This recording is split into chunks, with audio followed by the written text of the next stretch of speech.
Hello, and welcome to our Hustle and Know entrepreneurial experience. We are an entrepreneurial book club moving into the podcast world.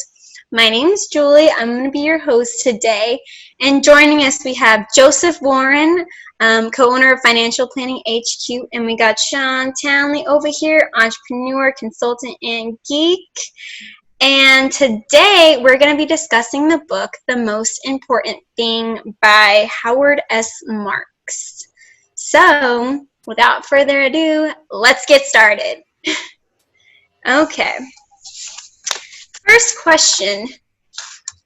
I think I'm going to rearrange this question. I'm always like in one word or sentence, but we always end up going off like a lot more than just one word or sentence. She's off the rails. So I'm just going to be like, give me your synopsis of the book. It could be a sentence. It could be whatever, 5 sentences. If you were the author, what's the main point you wanted the reader to take away from this book? Who wants to go first?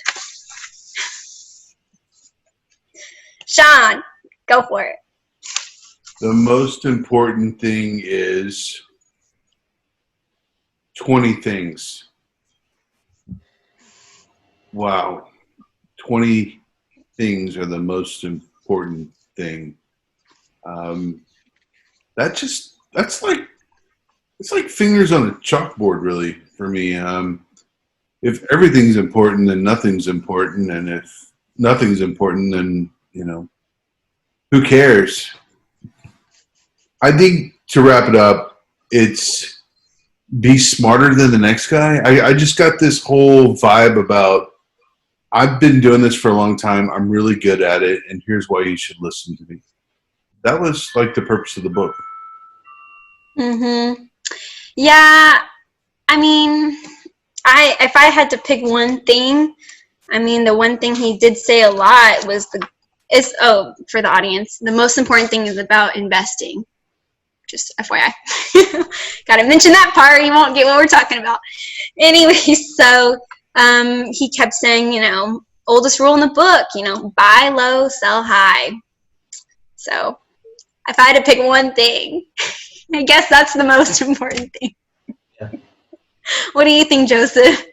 Yeah, so this was an interesting book. It was very focused on investment. It kind of reminded me of a philosophy book, like he was giving his philosophy about the correct way to invest. And he would also kind of criticize other ways like momentum investing, going after hypes and trends like I used to do with wheat stocks and Bitcoin. I learned my lesson though.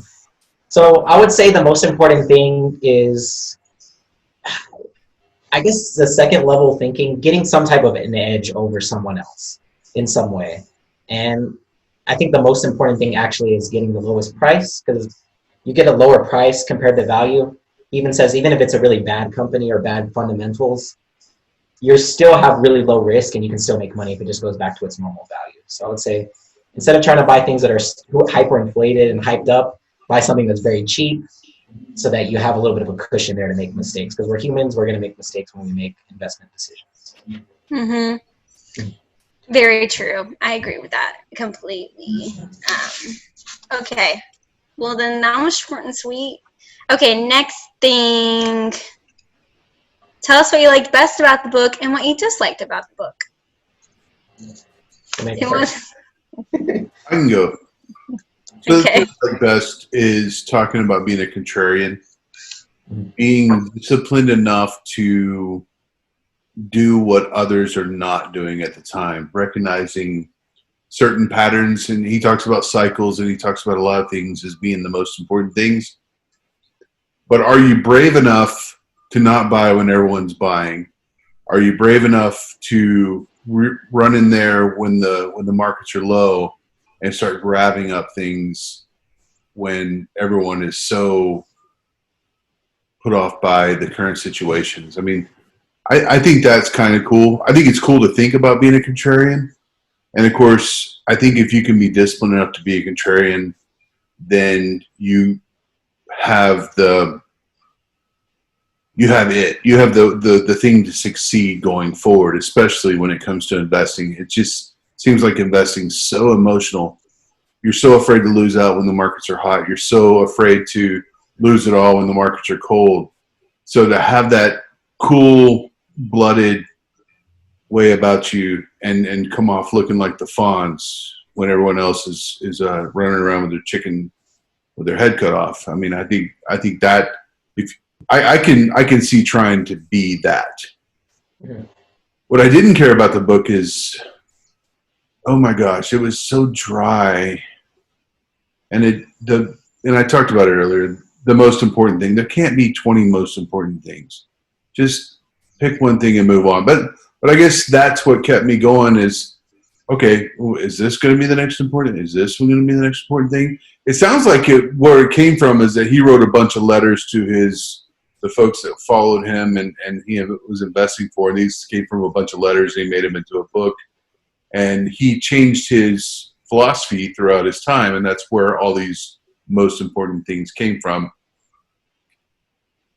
It just drives me crazy. I didn't care for that part. He could have named this book a lot of other things, but he's not Warren Buffett. He's not cool like Warren Buffett. This isn't Snowball. He's not as interesting as those other folks. Like, pick any other person. I really didn't know this guy, but evidently he's very successful, and I can see why now. I don't think he'd be fun to talk to at parties. Warren Buffett even had made like some kind of comment, like it's on the front of the book about great book, have to check it out or something like that. So it got some incredible reviews. But I guess I'll go next. I agree, Shawn. Like I felt like the whole book was pretty vague, pretty general principles, like nothing really specific that I felt that I could take with me and apply in real life. It was just like, don't, buy low, sell high. Okay, well, like, how am I gonna, like, that's not really tangible advice in my opinion. So I really did not like that. And I'm not used to, but I prefer the structure of like normal chapters and just like give me some good content. And I just felt like I wasn't getting that. So what a concept that I did like about the book was he uses the concept of a baseball analogy. So for example, he says whenever you're playing baseball, you kind of have to, 3 strikes and you're out. So if you don't swing, unless it's a ball, like you have to go. But in the strategy of investing, you wait for the opportunities to come to you. So you don't ever have to swing. You could wait forever until that good opportunity comes where a company's trying to sell for super low and they don't have a choice. He's like, that's what you want. You want the companies that are like, I have to sell because I don't have a choice, which is also kind of, mean because you're taking advantage of them. But I guess that's how it works. So it goes into like what capitalism. So. Yeah, it goes into Joseph's point. You always want to buy. Well, buy low, sell high. So don't buy a product just because it's hype. They say never do that. Never do that. He did tip the cap to Warren Buffett. Warren Buffett's 2 rules of investing. First rule, never lose money. Second rule, look at rule number 1. See, how am I going to apply that? I don't know. Yeah, no. I get it. It's like, great, you're this bazillionaire. Can you teach me how to do this? No, let me just tell you how philosophically it should work. Yeah. That's very true of this book, though. It's like a lot of philosophy, like make smart investments. But it's like, okay, well, how do you do that? Well, take into account these 20 factors all at once. Mm-hmm. I'll let you continue. Oh, I'm done. Okay. Did everybody say what they liked and disliked? Did you say yours, Joseph? No, Joseph is. Okay, you're up. So what I liked is that Howard Marks is actually a successful investor. Like I think we read a book once and it was like Talk Like TED or something like that. And the person, I looked him up and they had never done a TED Talk and I was like, what qualifies? Like, shouldn't you at least do the talk before you write a book about it? That's true. And it may not be Talk Like TED. I apologize if I'm off on that. I'm pretty sure you're right. We did read that one. Yeah. And what I like is that it's like a philosophical type of book. It's kind of like gives you, I think the main point he's trying to make is like, it's really deep thinking. You need to be able to think about your investments in a way that you're rising above your own emotions, your lower level brain, like your reptilian brain and fear and greed. And you're really able to be like, almost like a calculator, like a robot making those decisions. I like that, but at the same time, on the other side of that, I think they always try to like make it seem very mystical what they're doing. I think investment people, they always try to make it seem like this is way too complicated for you to figure out. You need to give your money to us so we can invest it for you. And I don't like that. I don't like that. Careful, I know a financial advisor in the room. Well, I'm a financial advisor, yeah. But I think that's a big thing in finance is like, they want to make it seem like it's some magic that you'll never understand. And I think it's possible, like Warren Buffett does a great job of making it sort of easy to understand, but at the same time, it's like, well, how do you do that? And in this case, I think with specific examples, if he had gone over one case where you made a great investment and how exactly he used all 20 of these different things, that would demystify everything. But it might go against the point of what he's doing, which is he's trying to get hedge fund money for his own hedge fund. So if you do that, I think there's a way you could still demystify investing and still get people to invest with you, because maybe they don't want to be spending all their time doing it. I think that is another point real quick, I'm just going to add, like, I felt like this book was tailored more towards, like, if you own an investment company, not for the average Joe just trying to put their money in stocks. Yeah. So another thing I didn't like. Yeah. It was good. I guess if there was one thing, I guess it's really deep level thinking, like, okay, I'm not just going to take into account the price, but also the risk and the company and the sector and my emotions about it. And like, there's so many different things where we are in the cycle of, fear and greed and boom and bust. So yeah, I think he made it more complicated than it had to be. It is a complicated topic, but if you're really great at something, you can explain it so that maybe a kid could understand it. And that would be good. That's what I needed. Yeah. That's a good point.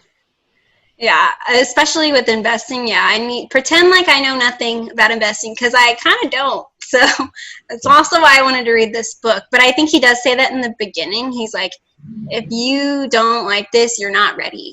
Like, don't read my book or something like that. And I remember being really offended. Like, how do you know I'm not going to be ready?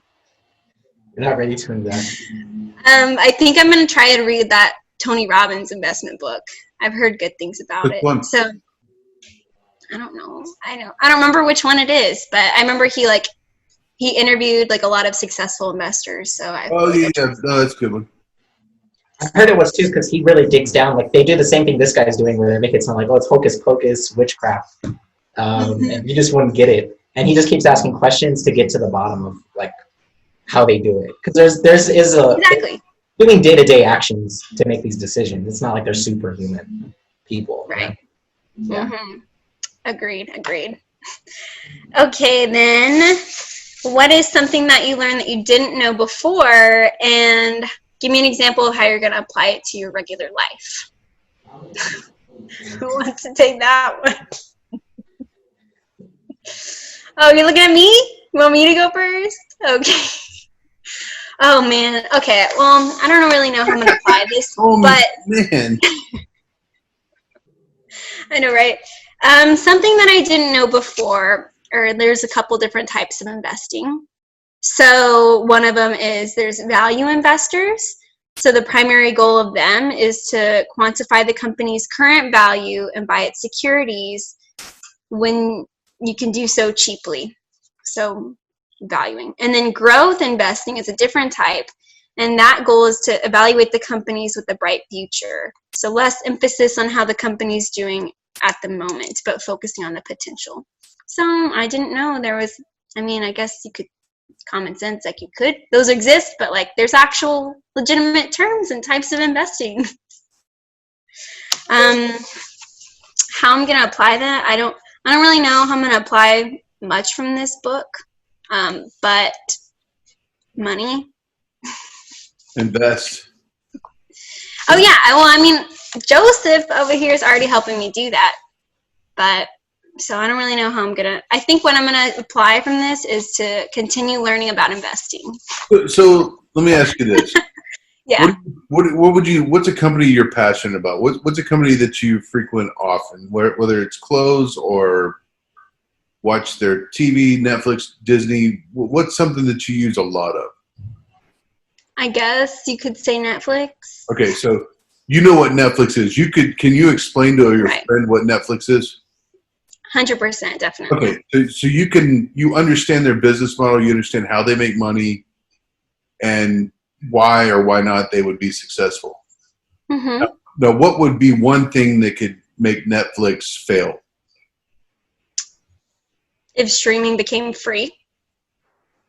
Okay, all right. So YouTube would be a competitor, right? And YouTube's been around a lot longer than Netflix, right?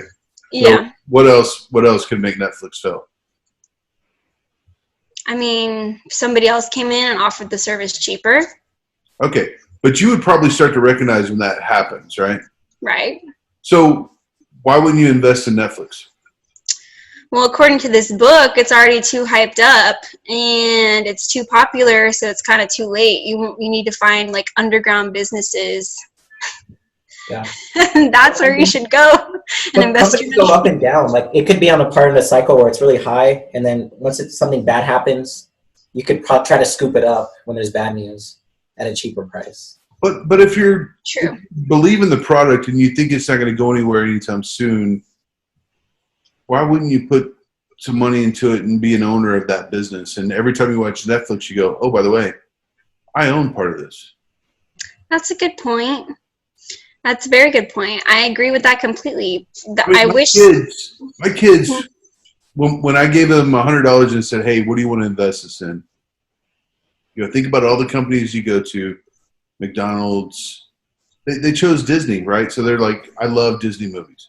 So we invested $100 into Disney stocks, right? So, and then, you know, I told them every time they watch a Disney movie, hey, you own part of that. I think it's that part wasn't in this book. It was the whole, how do you become, it's not just making money in this deal. It's about owning a piece of a business. And I don't think you really ever explained that part very well. No. That you are investing in something that you can feel comfortable talking about, and that, you know, you would feel proud to own even later on. And then if you saw like a Hulu or somebody coming up that was going to take its place, you go, okay, I understand the business model enough to say, you know, Netflix doesn't have a chance because they're spending too much money on building their own content, and content is king. So maybe I should buy Disney Plus now. You know, I mean, just for an example. Yeah. That party I didn't think got to get explained. I mean, he's talking, oh, be smarter than the other people. Recognize when they're being, you know, crazy, but there was no, how do you get trust into the company, and how do you feel like, hey, I drink coffee every day. Maybe I should own some Starbucks. There wasn't that emotional attachment to the stocks that I thought was kind of missing in this book. I agree. I feel like it was all about the money, how much money you can make. Just money, money, money. So, Yeah, which I mean makes sense. Very much a scorecard. It wasn't, there was no emotion to it. Yeah, it was super analytical. I agree with that. It was a very cold way of looking at it. And there is a certain pride you get from owning a company and like really believing in it. I know that, like, you know, Southwest is when I bought, and I was like, they'll probably survive because they seem to actually care about people. And then Exactly. Southwest, okay, great example, right? So here's a company that I've been looking at. They send me emails every morning, right? $49 to fly to these places. Okay. Mm-hmm. They have committed to keeping the middle seat open. Yeah. They're not even trying to fill their planes through October right now. And they've also committed to not lay off any of their employees for the rest of the year. Mm-hmm. I mean, that's something I can get behind. I mean, that's a why. We talked about whys earlier, but and I'm sorry to get off topic, but that's a reason to get excited to invest in something. Not because I think Southwest is going to make me a lot of money, but because I think Southwest is going to be around because I think they're human, that they're going to be able to adapt even though we're going through a pandemic. That resonates so much. Go ahead, please. I totally agree with you. It's like he became so focused on the analytical, logical side of it that I think he could maybe gain even more of an edge if there was more of the heart in it. Because like at some point, AI and robots and stuff like that will probably be able to do all the numbers real quick, and then you're going to need something else. Yeah, he lost his why for investing. Why did he start his investment company? I don't know. You could be analytical, you know, but I don't know. I just kind of He's very good at what he does. I mean, the company he owns is very successful. I mean, I'm not taking that away from him, but it's not a guy I want to hang out and have some beers with on a Friday. Yeah. Mm-hmm. Very true. Okay, then. What did y'all learn that you're going to apply? Who's up? Joseph? what I learned that I'm going to apply is that the best way to lower risk and, really give yourself a cushion to make mistakes. I think you even said a fundamentally poor company, if you buy it at a low enough price, it's still a good investment. So really paying attention to the price of what I'm buying and saying, like, is this a good price? Am I getting a bargain here? Just like we do when we're at the grocery store. So, at the grocery store, we know when we're getting a bargain. So if you can learn that with investments, I think you'll have a slight edge without having to, have a lot of like fancy technology stuff. And that's what I'm going to look for when I'm investing. And what I commit to doing is every Sunday when I check my net worth, my cash flows, all that, I'm going to look for one investment idea that's, I think, is a good price based on price. I love that. Nice. Okay, Shawn. All right, I'm going to have to piggyback on Joseph over here because we have a piggyback jet today, and it's something would be lost if we weren't. But value is relevant, right? I mean, if I have disposable income to invest in these companies, then I can afford to be more emotionally attached, perhaps, to the company. Whereas if I am watching every nickel and penny, I may not be able to. And I think that's systemically what's been wrong with investing going forward, right? So you have to win early to get the compound interest. You have to be able to invest to get the 5 to 8%, the market returns.